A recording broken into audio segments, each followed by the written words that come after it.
Uh, Welcome back, guys. This is our podcast. Standing on business. Yep. This is Gerardo, Fabian. I'm Carlos, and this is Nor. Yeah, we're just gonna be talking about the stand, and There's our short segment on the stand. yeah, so we're gonna start with our initial thoughts and what we first thought of the book before we started reading it.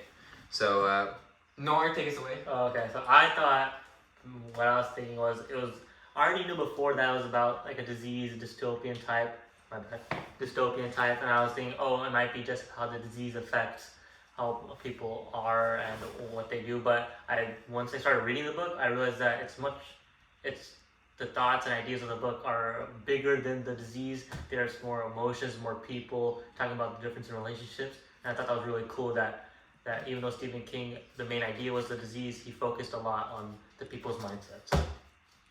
Carlos? initially, before actually reading the book, I initially thought, "Wow, this is a really long book. Do I really want to read this?" But we ended up reading it. It was a little interesting to see how it started with, a post-apocalyptic premise, and then it went into supernatural. What do you think, baby?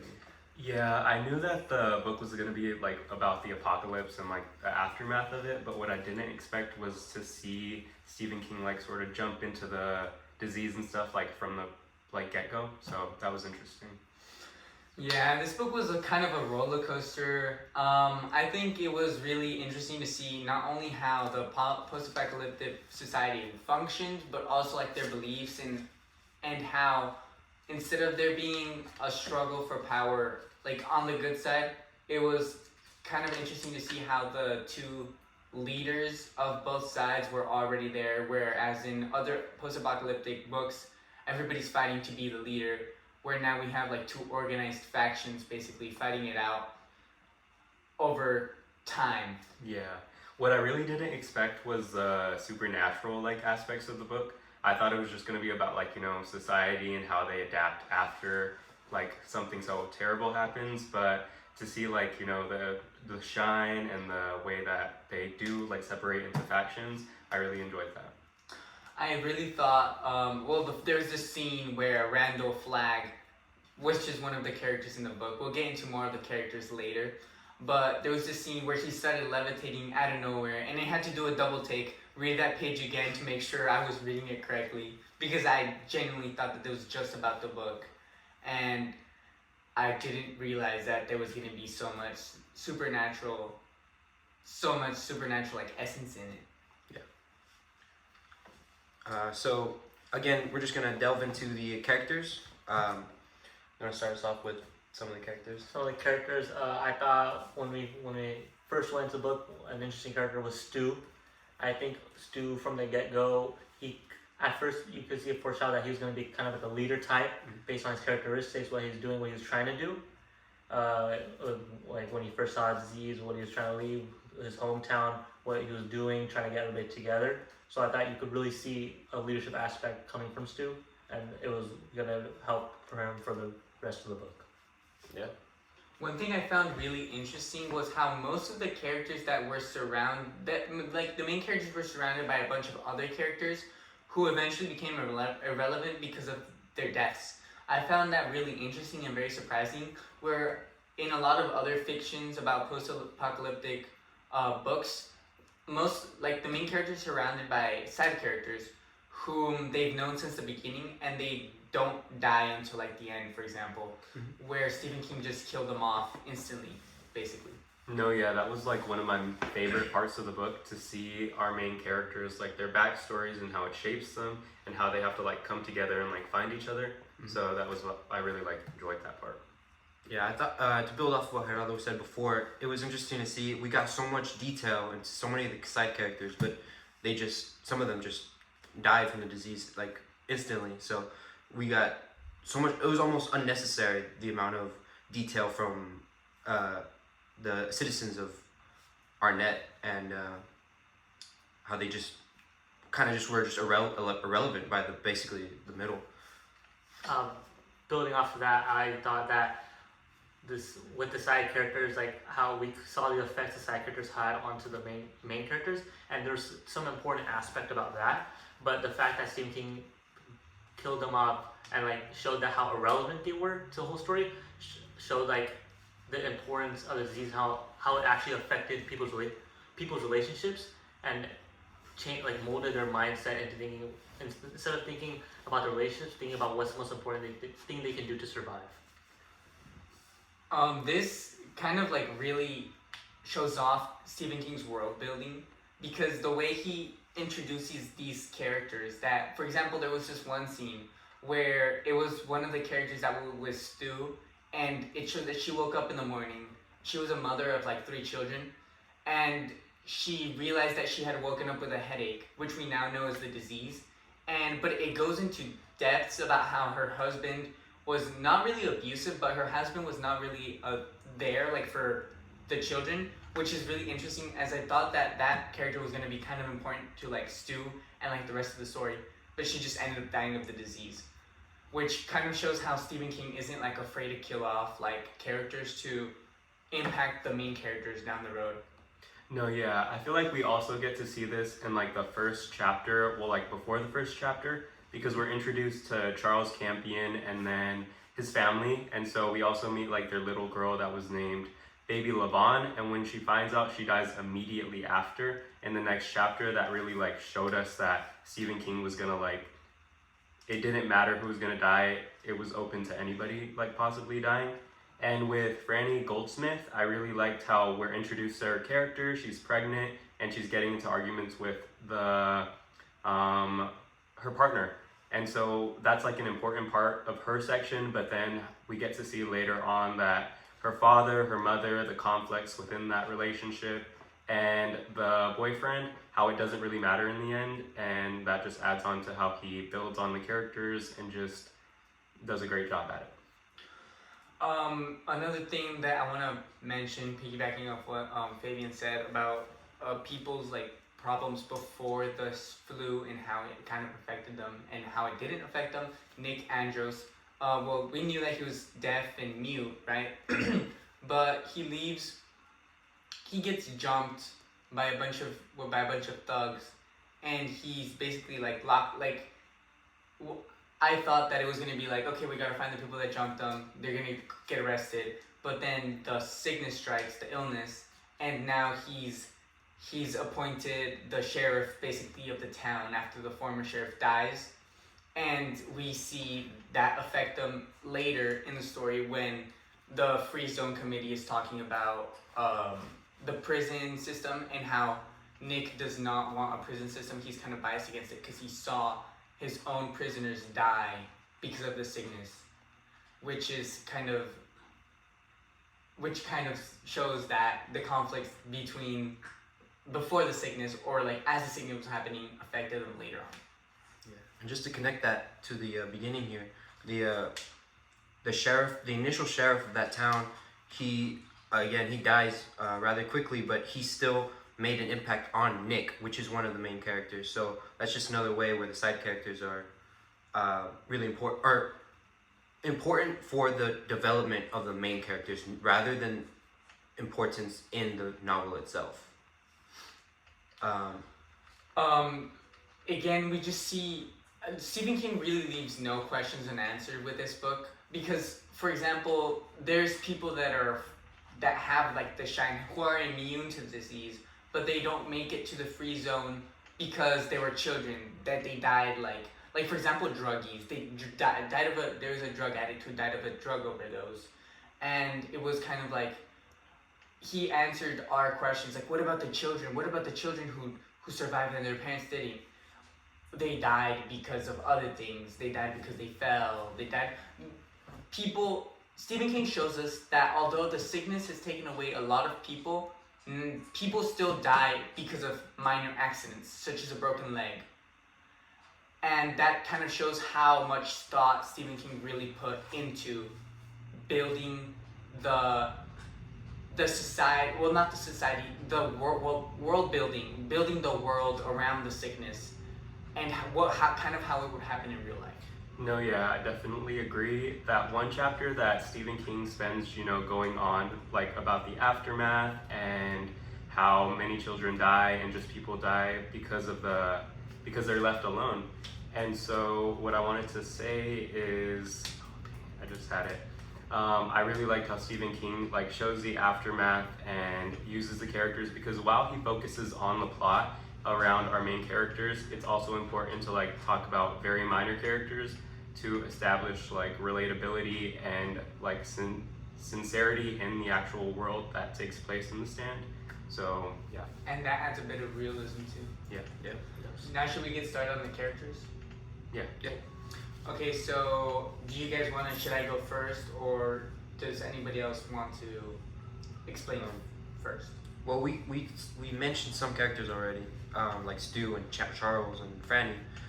So I guess we could just build off of those. Okay, well, I want to start with the big bad, Randall Flagg. Now, this guy is really evil. As we know, he has magical powers. He's kind of like the Antichrist in this world. Kind of reminds me of one of my English teachers, Miss Slomsky. She kind of reminds me of Randall Flagg in the way that he is really evil and basically tells his minions to do everything for him. Again, it's kind of ironic how he died. We'll get into that later. But, I mean, Randall Flagg is really just the embodiment of evil. He's described as the Dark Man. He has the symbol. He's the Antichrist, as I've said earlier. His physical appearance, he's kind of, he wears boots. Worn down boots is stated a bunch of times. We don't know, well, I can infer that he's white, as in like skin, because there was in his introduction, it said that he had worn the hood of the Ku Klux Klan, which kind of shows how evil he is again. And other than that, there's not really like, his smile brings cold and fear into everybody's hearts. Classic Antichrist stuff, Anything else you guys want to add? Yeah, like I know that Randall Flagg is supposed to be like the big bad in this book, but we see other characters like such as his minions commit like more atrocities than we see him commit. So what do you think separates Randall from the minions, and what truly makes him the big bad? I think what makes him the big bad is his charisma and how he can just like make everybody around him do what he wants. Because Randall Flagg has encounters with the good characters, and they really don't like. They are convinced that he's gonna let. Like for example, with Dana Sturgis, I think her name was. I don't remember her last name. Anyways, they have an encounter. Randall and Dana have an encounter where Randall tries to get information out of her by coercing her and just asking nicely, basically, which is kind of interesting, and it almost works, which I believe has like a bunch of. It basically shows how charismatic and how persuasive he is, which leads him to be able to build an army and be a threat to the Free Zone. Anything else? Should we Technical move on? difficulties, okay. Yeah, I feel like we've talked enough about Randall Flagg. So another character, which personally was my favorite character in the novel, was Larry Underwood. And I really liked how we got to see his struggle, and his character arc from the beginning of the book to the end of the book, because yeah, he does struggle with especially when he's traveling with, what was her name? Rita.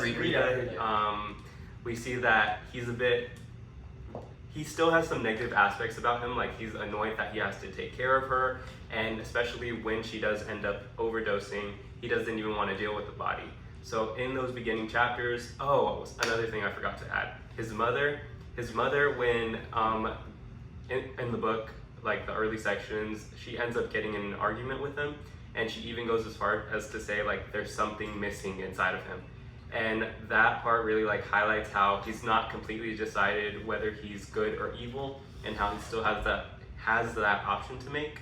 So what do you guys think about the character of Larry Underwood? I would say that I think his negativity stems from the fact that before the disease, before all this, he was in a good situation, he was singing, he had a good job, like he was, for him, he was on top of the world. He was able, he had the money, he could do anything.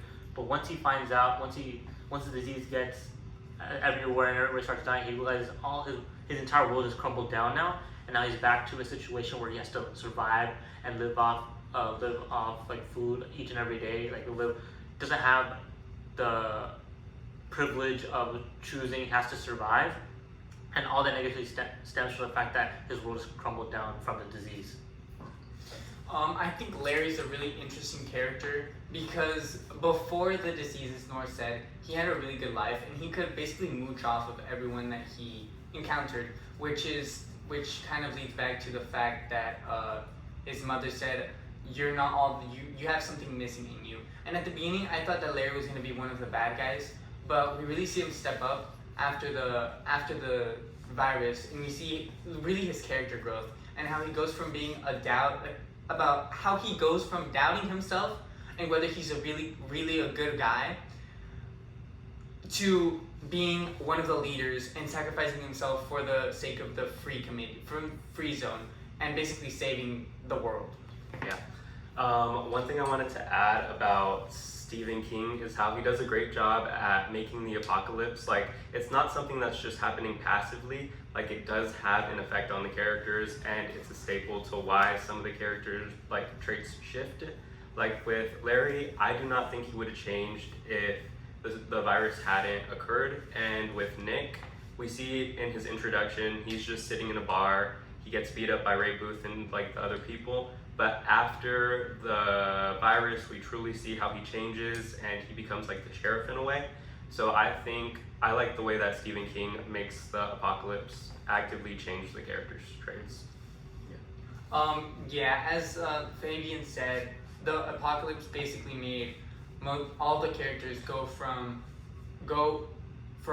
gray to black and white, either good or evil. And we can see that with Stu's leadership, Larry's leadership, and how Larry went from, as I said before, being like mooching off of everybody's success and building his own like career to now being haunted by his past actions, to where he can't even listen to the song that he created because it reminds him of what he did and he knows what he did was wrong, and now he's trying to amend that by fixing himself and helping others.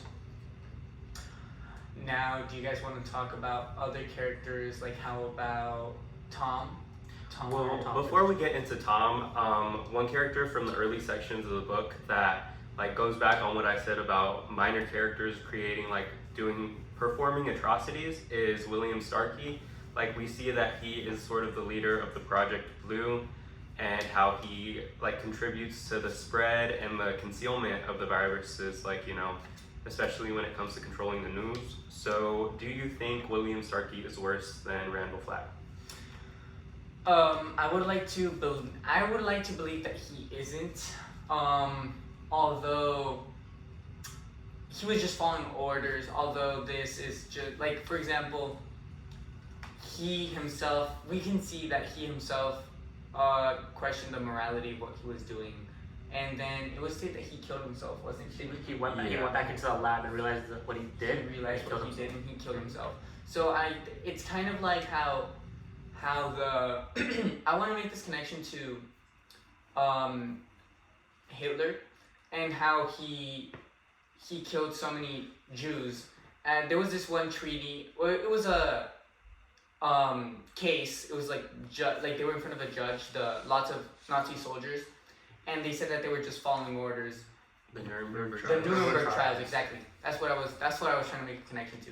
So although basically the point is the Nazis weren't excused from doing what they did because they were following orders, and William Starkey, although he wasn't bad at heart, he still was a bad character because of what he did. Even if he was just following orders, he could have done something differently, and maybe things wouldn't have turned out this way, which kind of condemns him. Yeah, he could have stood by his morals. He could have stood by it, exactly. Mm-hmm.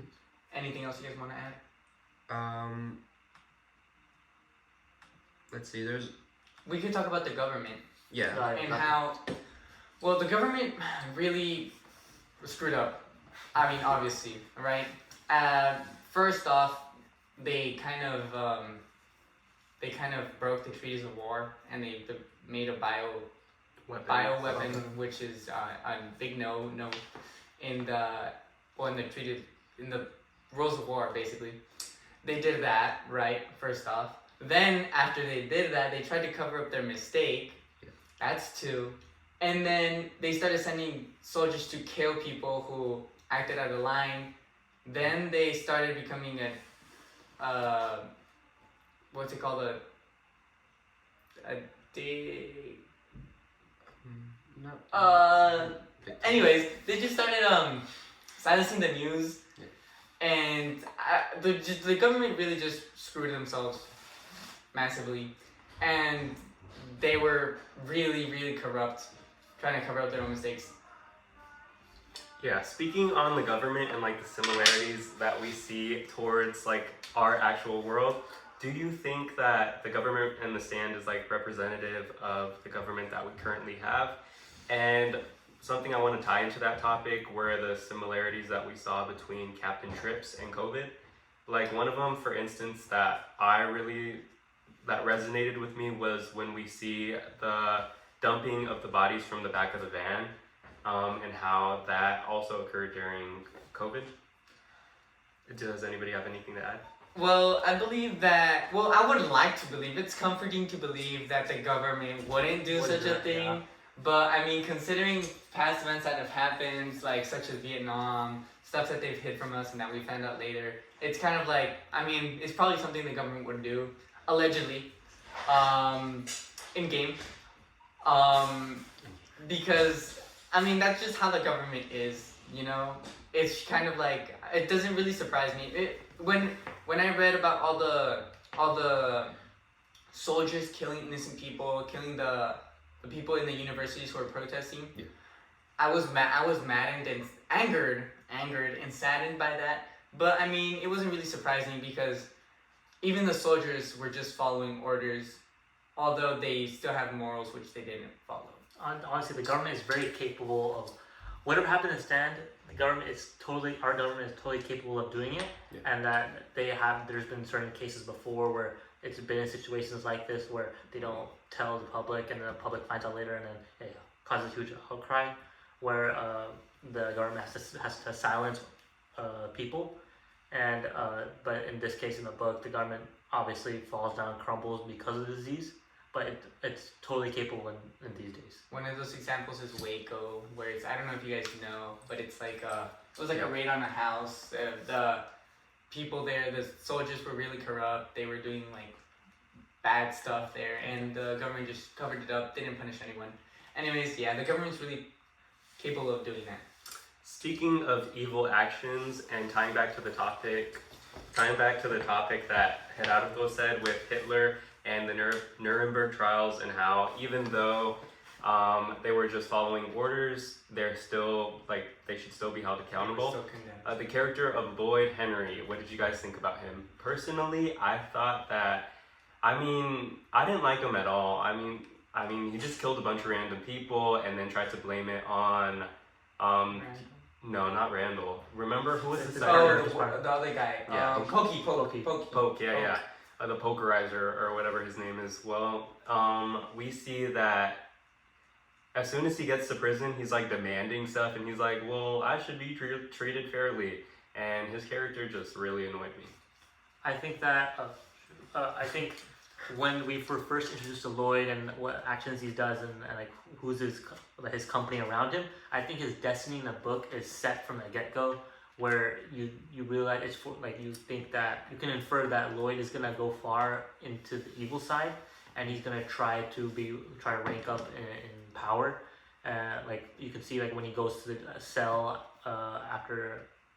when he goes to the cell and starts demanding things, he thinks of himself highly, and he thinks that he deserves praise from the evil side, from people who are not good. And you'll see that as it goes on, he's still trying to prove that he's capable and wants to be evil by being Randall Flagg's like right-hand man and trying to follow his orders almost all the time. Overall, I think Lloyd's character, it just demonstrates like an example of a weak man. Lloyd's a weak man who he just wanted to feel powerful, and he was taken advantage of in a very vulnerable state by Randall. He basically swore his life to Randall just to get him out of the cell, and if he wasn't so weak, if he wasn't so vulnerable, Lloyd would have been able to change his ways, as we see with Glenn. When Glenn was captured and shot, Lloyd was crying.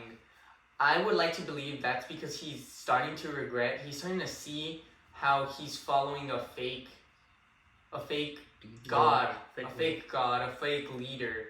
He sees Randall's power wavering, and he sees how he made the wrong choice, and now he's kind of regretting his actions.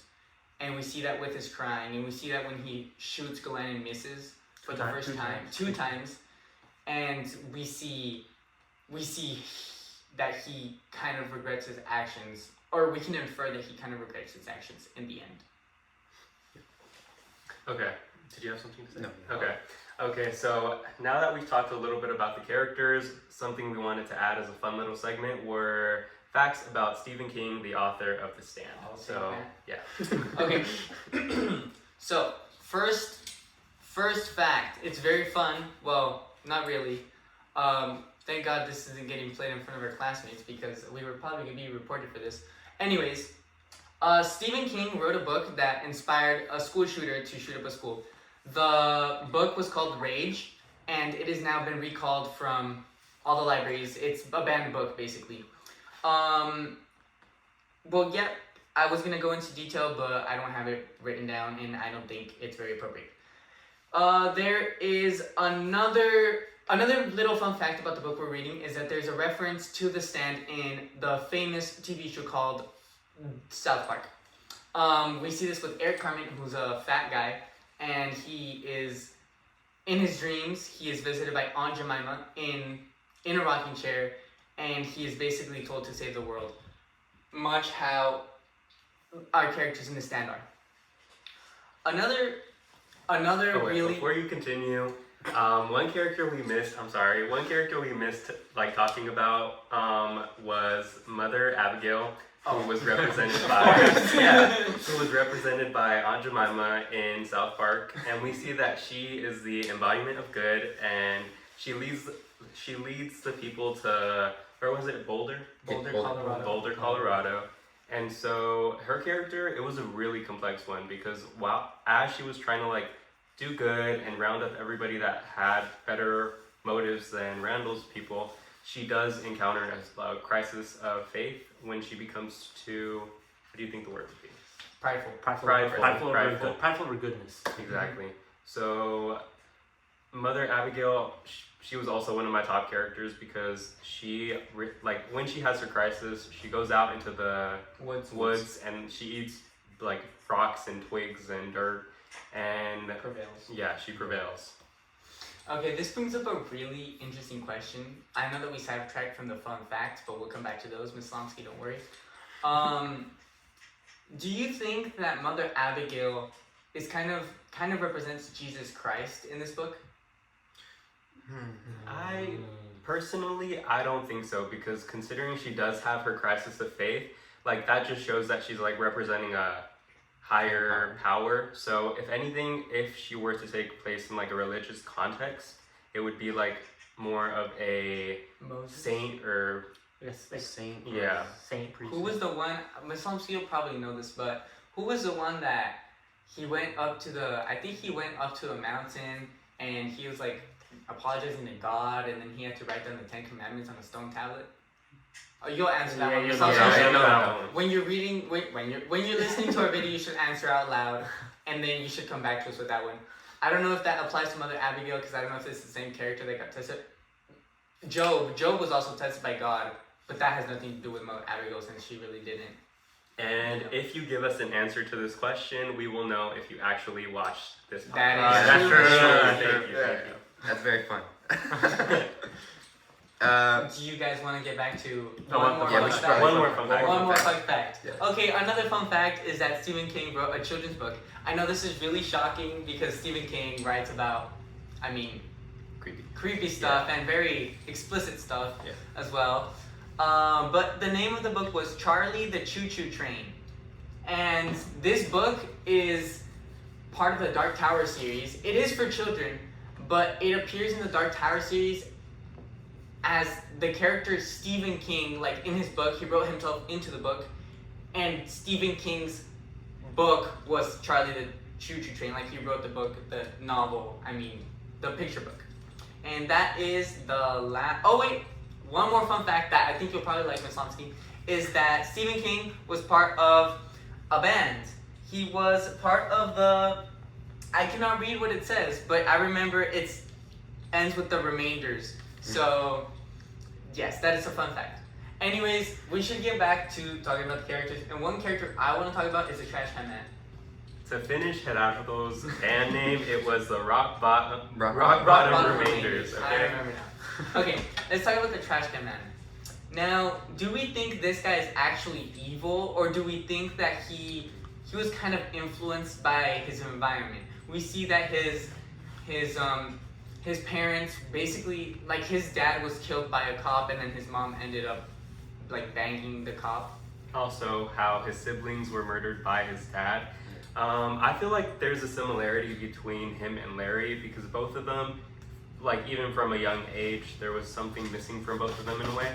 So we see that there was always something like wrong with Trash Can Man, and so it was Donald or Ronald. Yeah, Elbert. Donald. Yeah. Donald Wilbert. Yeah, and on the topic of if he's actually evil or not, I know this jumps to the end of the book and how it sort of ends in a way, but we see that like the Free Zone and the people that followed Mother Abigail, they're unable to actually take down Randall Flagg. So the irony takes place when we see that Trash Can Man, who was on the evil side, was the only one to actually take down Randall and his side of the thing. So it's ironic because the good side didn't have to like jeopardize their morality and stuff, and how it was somebody from the bad side that took down Randall. Again, I think this is one of the characters that just needed a little love. If he was in his childhood, if he was taken care of, if he had grown up with in a better environment, I believe that Trash Can Man, Ronald Wilbur, would have been able to go to the Free Zone instead, because we see how even when he feels loved, even when he's in the dark side, he feels loved by the characters and finally feels happy that he fit in for once. And we see that he's very loyal to the Dark Man just because he shows him that he belongs there. He gives him importance, which is something he really valued, which Trash Can Man really valued. So when Trash Can Man blows up those those helicopters and those trucks, he realizes his mistakes and kind of tries to redeem himself by bringing the nuke. And this is also ironic, as when he tries to redeem himself, he brings about the destruction of his leader, which is very ironic considering the fact that he didn't mean to. Like, he meant to make Randall proud, and he just inadvertently caused the destruction of his kingdom, his reign. He brought about the end of his reign. Now, what do you guys want to add to this? I would like to build off of Fabian's question that he had before about the if it's the environment or if it's the people, right? And I think I've always believed that environment is what shapes people, and like how you said with Trash Can Man, and there are, I feel, in this fictional novel, the embodiments of good and evil, those are the exceptions, but the rest of them they had their experiences and they had the decision to either be good or evil. And that's, I think, really important with a lot of people having, in today's world, in the real world, everyone has that decision to either be good or evil, and it's just what they choose to be.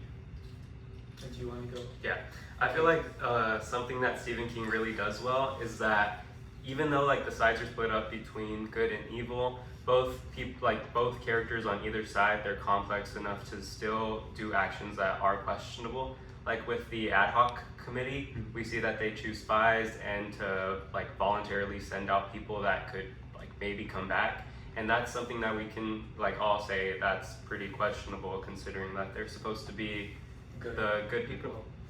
I'd like to piggyback off what Fabian said with the sheriff. The sheriff who brought in Glenn and the others, he seemed to be kind of split on his morality and the other people who fled from Randall's reign. I would like to make this book, the battle between good and evil, kind of reminded me of East of Eden. And the bad woman, the woman who was like evil and killed killed people, Kathy. and Sam, the good guy, Yeah. and how most of the other characters are gray, while Sam is the light and Kathy is the dark, and it kind of reminded me of that in that context. What else are we talking about? What else do you wanna add anything, Norm? I just like to move on to the themes Okay. of the book, like what themes we see. First of all, we clearly see the Bad. fight, good versus evil. Good versus evil. That's one of the big Big things thing. about it between Randall Flagg and Abigail. Mother Abigail. We see them how they clash through their dreams when she's able to connect, and how the other how all the characters are trying to figure out a way to overpower the other side. Mhm. So I think that's one of the big things of the book. Another theme that we see in this novel is the idea of sacrifice. No, I'm sorry. Peace requires sacrifice, which is like how Trash Can Man not Trash Can Man. Sorry. More like how Glenn, Ralph, and Larry Yeah. were Yeah. sacrificed. Yeah, those were sacrifices for the greater good, basically. Yeah. I'd like to point out that Glenn, Stu, and Larry were kind of like Jesus in a way. They were crucified, basically, For the sake of mankind. I don't know, you might know this, Ms. Lomsky, but I don't know if there was a good connection or not, but and that's how kind of, as I said before, this book has a lot of religious aspects which Stephen King touches upon. And I find that this book was really complex in the way that you can view this as like a post-apocalyptic book, or like a Bible, basically, where there's one side good and then there's another side evil, and they just fight it out. No, yeah. Randall's choice to use crucifixion to, take care of his enemies really shows how evil he is in a way, because it's a mockery of God, and it just really shows how representative he is of like chaos and just going against everything like natural. And then I guess we could do another theme would be when the government was trying to silence the news and everything. That's government overreach, and how in times of crisis the government may or may not try to cover it up. Yeah, and this is a theme that doesn't just happen in the book; it also happens in real life. So that it's a cross connection between real life and into the book, and it's clearly seen in this country and many other countries where government tries to silence in times of need, when the government makes mistakes. This is kind of off topic, but TikTok. this kind of reminds me of that one bear picture. No, I think you should pull that picture How of that bear. We'll add it in post. We'll add it later, Ms. Slomsky. Anyways, I want to make also a connection to Nadine, and how Nadine is kind of like the reverse Virgin Mary, and how instead of bringing about like Jesus Christ, she would have brought about like a small Antichrist, basically, in Randall's child. Which is again another religious aspect. And now I am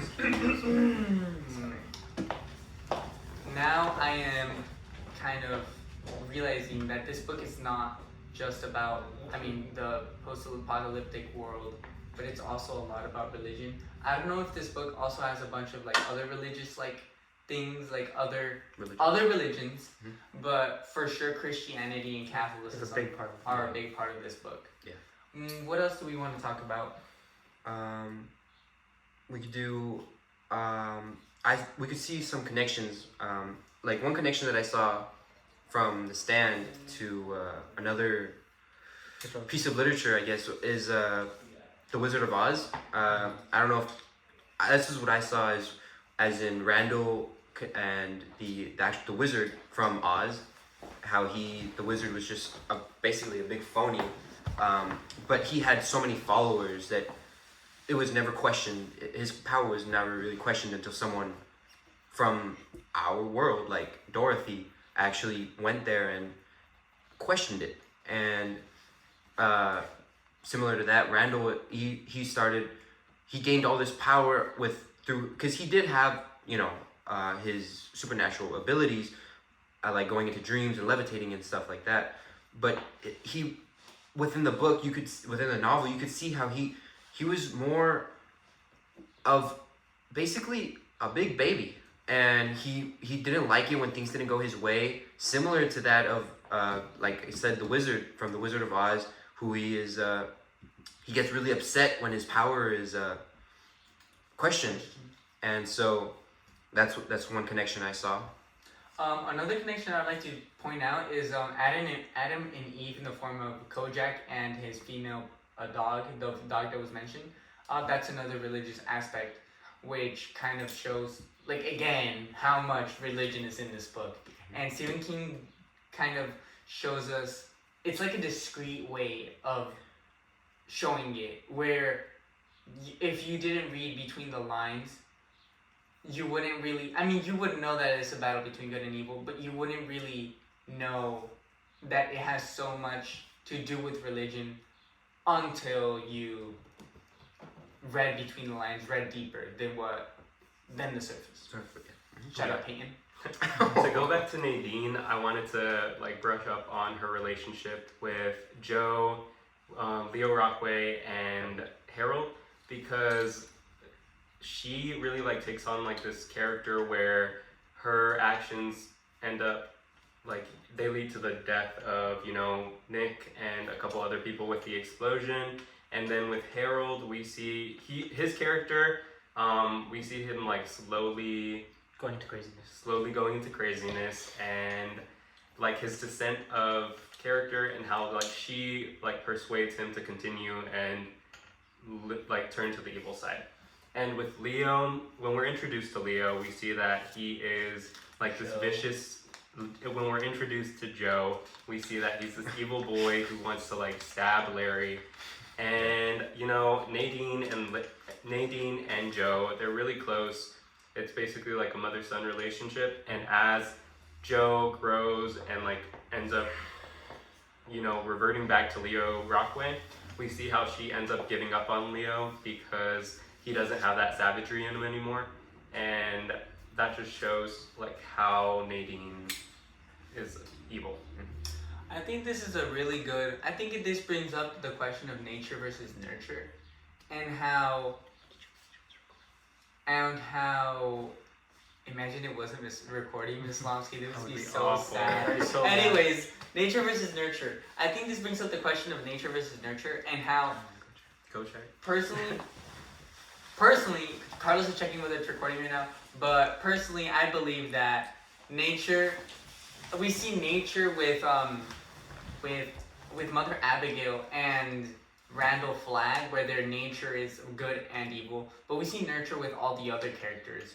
Like, for example, Nadine, who questions Randall's power in the end and ends up making her kill him. Making him kill her.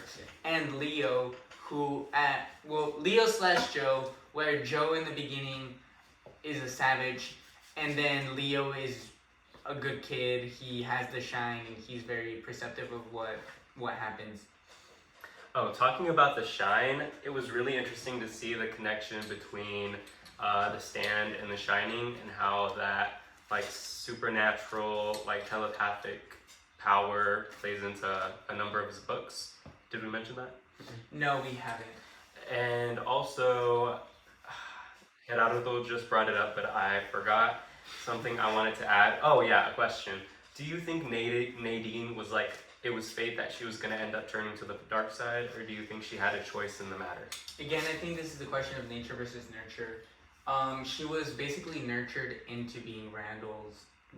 Randall's bride, but her nature was that of good, which is seen in her last moments where she basically kills herself through Randall. Yeah. And we can also see this when she basically asks Larry to take her. This isn't very PG, so that's all I'll say, Miss Lonsky. Mm-hmm. What else was? Piggybacking off what Fabian said. The Shining.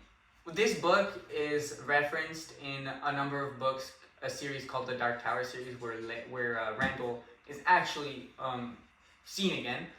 And this is interesting because it shows how much thought Stephen King puts into like interloping all of his books. For example, Salem's Lot, I think is another one, and multiple other books are, The Stand, obviously. Multiple other books are mentioned in this other series called the Dark Tower series, and it kind of shows. It's kind of interesting how Stephen King kind of intertwines all of these books and really makes a whole Stephen King universe out of them. Just to bring it back, I forgot another connection with that was just brought up right now with the dreams. Was Nightmare Nightmare on Elm Street. Yeah, so how Freddy Krueger is kind of delves within the nightmares of the children and terrorizes them. People. Fun fact, that was added in the revised version of The Stand. It wasn't actually in the original book. So that's a fun fact for you, Miss Lomsky. Something else that wasn't originally in the book was the segment with the kid, and we can kind of tell why it wasn't in the book. yeah, I mean that section was really weird. Yeah, it made everybody uncomfortable. Yeah. Okay, what were your thoughts on that? It made me uncomfortable. I didn't want. Okay, it's time for the fun element of this podcast. We have a challenge for you guys, and the challenge is go outside while it's cold, get sick, and cough on as many people as possible. Yeah. Okay. Oh, okay. So are there any more connections you guys want to make about the book? I mean, I feel like we've made a bunch of them. Hitler, the Nuremberg trials, Waco. The Judge, a connection with like another poem was the crow that was tapping on his window, going tap, tap, Edgar tap, Allan tap, Poe. tap, tap. Edgar Allan Poe, so that was another one. We And then, what's his name? Larry Singh, The Nightmare on Elm Street in the movies. We talked about that. We see a lot of reference to pop culture in this book and literature, and lots of allusions. That's a vocabulary word, Miss Lomsky. And we also see how Stephen King uses poems before every And chapter songs. and songs before every chapter to kind of foreshadow what's going to happen in them, which is I find very interesting because in the beginning I was questioning why he would do this, but towards the end I was getting when I read a sad poem before every chapter, I was like, oh, this is when stuff's gonna go down, people are gonna die. Do you want to add something to that? Yeah. And I feel like the usage of the dated songs adds onto it really underscores the theme and his writing style, because as you read the songs and the poems before every chapter, it really adds a sort of synth 80s epicness to the book. So that really is displayed here in the sections before the chapter. One of the critiques I have of this book is how sudden the ending was. I felt like the ending was kind of rushed. Which is kind of, ironic considering the build-up there was to it, the epic, the stand, and it was very ironic that there wasn't really a stand between both sides. We can make the argument that Glenn, Ralph, and Larry were kind of standing their own, standing against Randall, but did they really? They didn't really challenge him. I think that the ending was kind of rushed, honestly. It was kind of meh. Yeah. One moment, the dark side was building their empire, building their resources to try to kill the free zone, and the other time they went kaboom. So it was kind of rushed, in my opinion, anticlimactic, as Carlos said. While it can be said that the ending was rushed, I feel like the choice to make Trash Can Man kill Randall Flagg, I feel like it plays into like, what was the name of the sociologist? Glenn? Glenn. Glenn, when he has that whole like monologue about like how the world is going to be rebuilt and how like stuff is going to end up failing again, I feel like that was sort of foreshadowed in a way. So I feel like Stephen King used that to foreshadow and like segue into the way the book was going to end. Do you have anything to add to that? No, if you have anything. Okay. I'd like to point out the fact that Randall didn't die in the explosion, and I think, excuse the birds outside Mislamsky. I think that this is part of, because Glenn had previously said, what happens when we turn on all the power? There's still going to be conflict. There's going to be conflict between people, because that's how humanity is. And Randall kind of represents that conflict, which is why he's not dead, because there's always going to be conflict in the world, even if it ends and rebuilds itself back up. One of the traits of humanity is that, I mean, we basically never learn from our mistakes. In history, there has been so many wars. World War I, World War II, it was basically the same thing. We vowed to never have another war, but whatever. I mean, we're still gonna... Humanity is built off of conflict, basically, and how the strongest survive. And that's basically what we see in this book. There's always going to be conflict, therefore there's always going to be Randall Flagg. Well, just before you put that, to build off of what you just said, there will always be conflict. There will also always the inclusion of Randall fleeing at the end is just another inclusion of how where there's good there's evil, and where there's evil there's good, and there will never just be one or the other.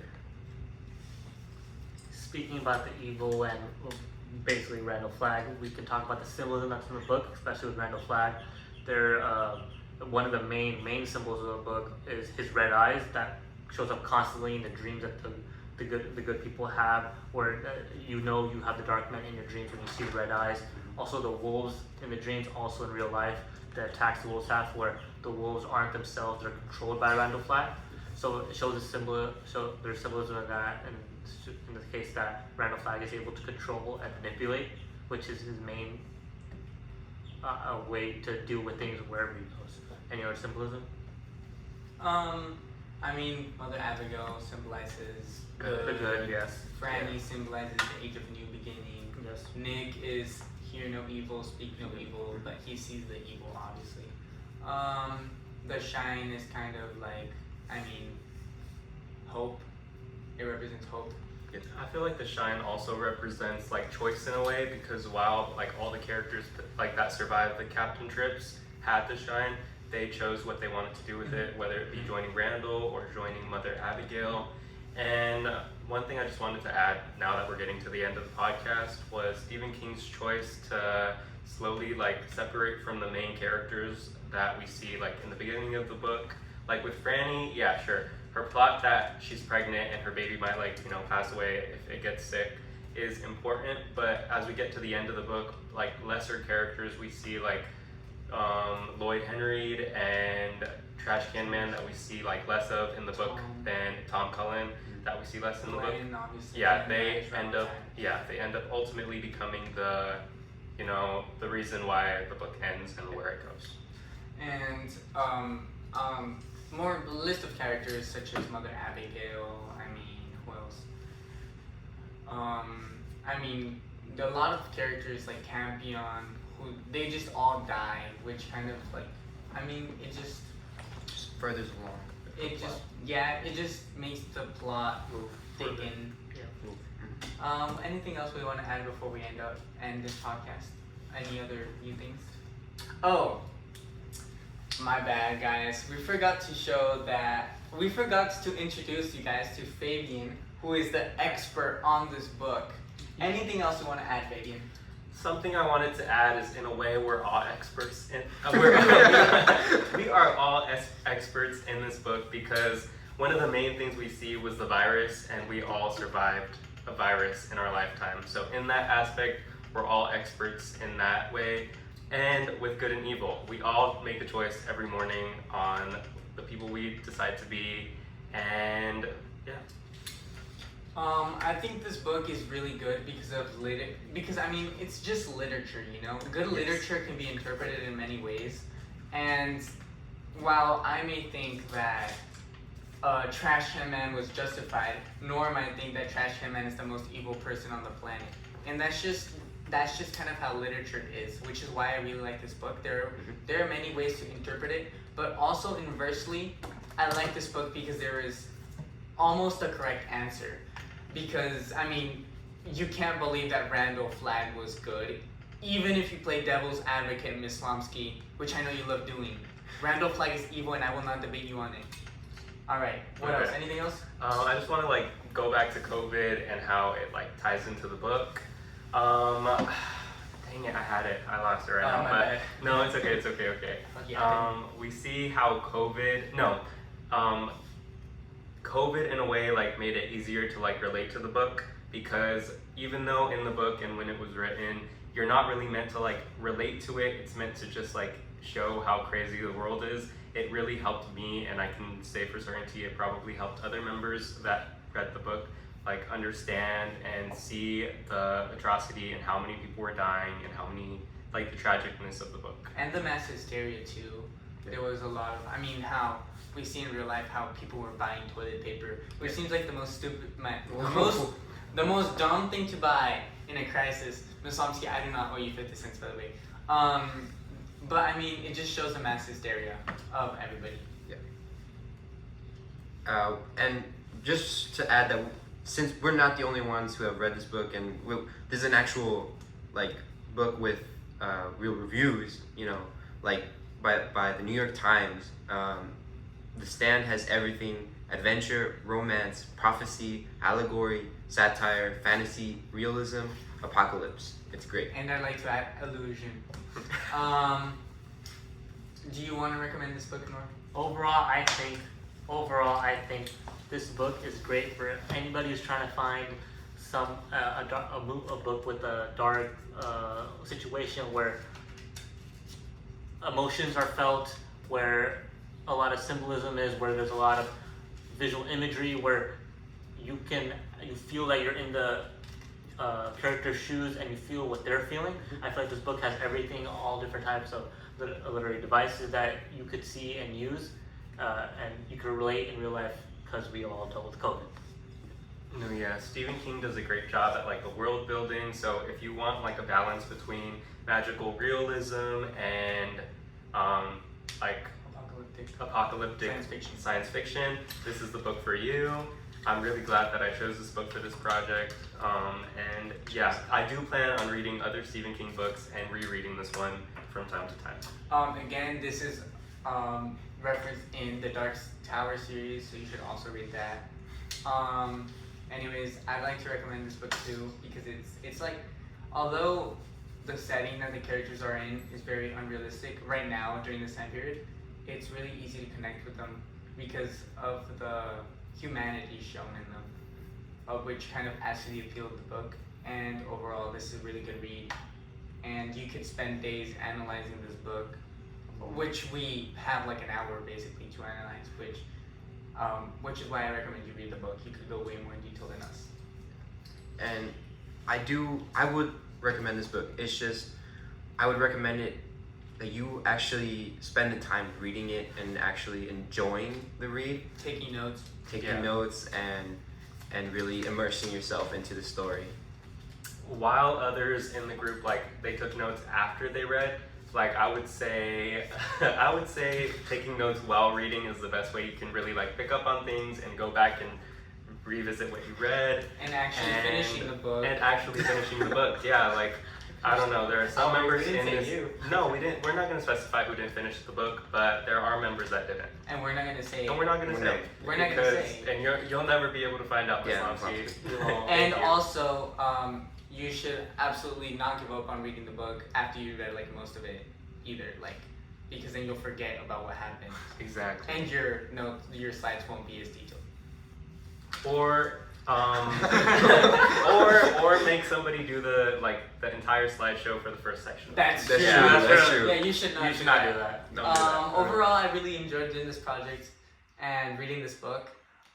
It was really Insightful. insightful, and I really appreciated how I could just go in depth and keep finding more and more underlying themes within this book, and making connections to a lot of stuff that I've heard about in real life.